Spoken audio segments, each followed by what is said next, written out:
Hey guys, hope you're having a wonderful day. Thank you so much for watching the Chen Dynasty. It's Mikexingchen. Chinese people, Asians in general, tend to be very cryptic when showing their emotions. This was especially true during ancient China, where often you didn't even see your bride's face until you were married. That's definitely a far cry from modern day China now, where things have gotten a bit more elaborate. What are you going to do with 99 iPhones?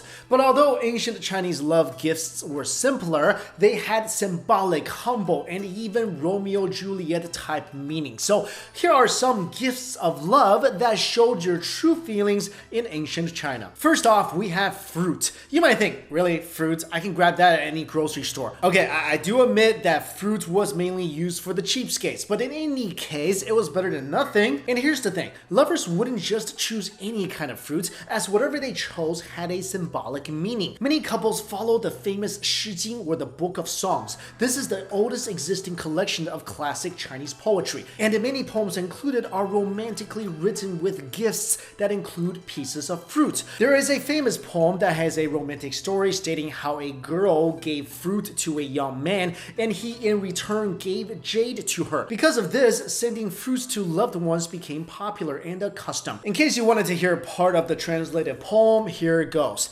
She threw a peach to me. I have a jade for her. No, not just as repayment, but a token of eternal love. But ladies, this does not mean that the next time you see that guy you like, you throw a peach at his head. Number 2, jade pendant. Let's say you don't have any money, you can at least afford a piece of fruit and prove your eternal love. But for those who are looking for bigger, non-peelable items, then you can consider jade. For one reason, they are discussed in the poem above, but also jade is China's most precious material that represents wisdom and mind and heart cultivation. Jade was also a symbol of status and wealth, since it is extremely difficult to carve, especially in ancient times. Also, jade's meaning in Chinese is very important, as it connects with the character Junzi, or person of noble character, and comprises of the 5 virtues of benevolence, righteousness, wisdom, brave, and honest and clean. There is a saying, 谦谦君子,温润如玉, or a modest, humble Junzi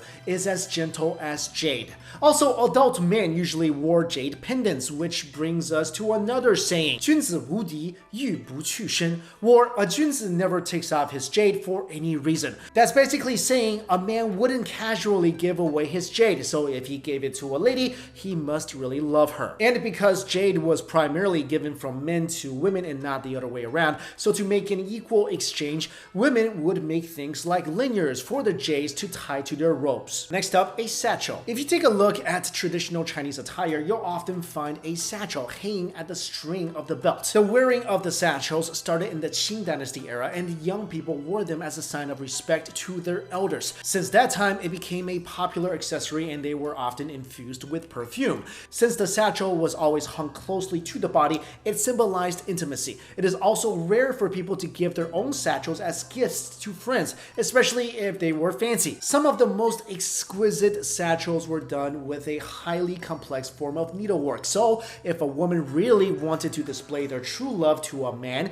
she would gift him her satchel. When the man saw how complicated the embroidery and sewing was on the satchel, he would know how much effort it took, representing her amount of love. Next up, red beans. Now, as ordinary as this may seem, gifting red beans actually has a deep meaning. The red bean has another name in China and is called the love pea, or 相思豆. The dou means bean, but 相思 means lovesickness, yearning, infatuation, and remembrance. These beans were especially used for times when men went off to war and the women waited for their return. It was also said that these women who waited for their husbands would often miss them so much that they would cry blood tears. These tears would dry up and drop onto the ground, becoming beads. Afterwards, a sprout would appear, and when it grew, it would produce red beans that looked like teardrops of blood. One famous poet, Wang Wei, wrote a poem in the Tang Dynasty about these red beans. This poem became popular and widely known, so now many people know that red beans symbolized deep love.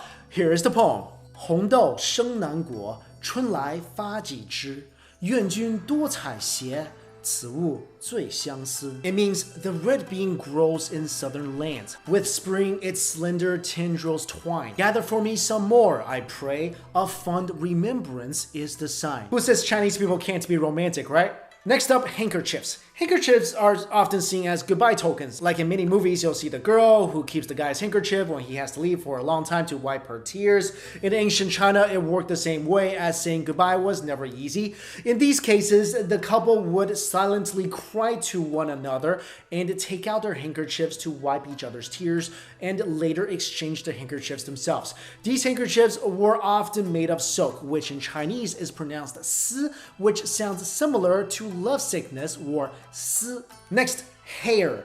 In ancient China, hair was very significant, and people would cut it only for special occasions. At that time, men had long hair as well, and as a tradition on a wedding night, the newlyweds' hair would be tied together and was called a hair-tied couple or 结发夫妻.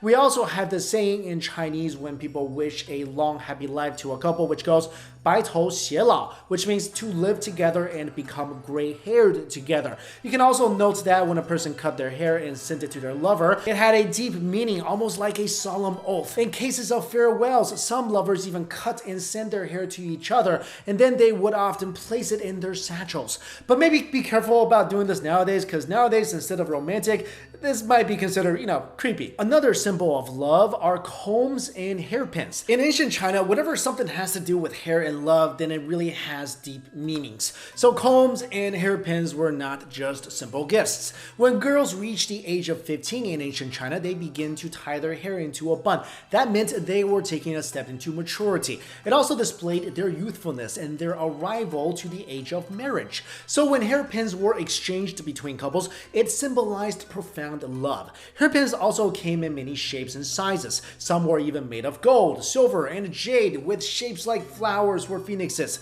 Sometimes when lovers were forced apart, the girl would even take out her hairpin and she would split it with the guy. And if they ever saw each other again, then they would join the hairpin at the time of their reunion. Finally, love knots. If you have ever seen a Chinese knot, then you know how complicated some could be. These Chinese knots have folk connections that go from reunions to friendships, peace to marriage, and of course love. Love knots are particularly special because they are made out of two knots and then tied together, symbolizing that the two people will be together forever. Love knots are also mentioned in numerous classic Chinese poems. So when lovers exchange love knots, it's a huge deal, and that means they want to be together forever. And guys, I know that Valentine's Day is already gone, but you got birthdays and you got Chinese Valentine's Day coming up. So maybe this time leave the rose or cash bouquet at home and go for one of these simpler yet meaningful gifts. And if you're doing it to be sincere and not just to save money, I'm sure she will love it. All right, guys, let me know your thoughts on this video. Would you prefer one of these gifts or your typical flowers and chocolate? Let me know in the comments below. Thank you all so much for watching. I'll see you later.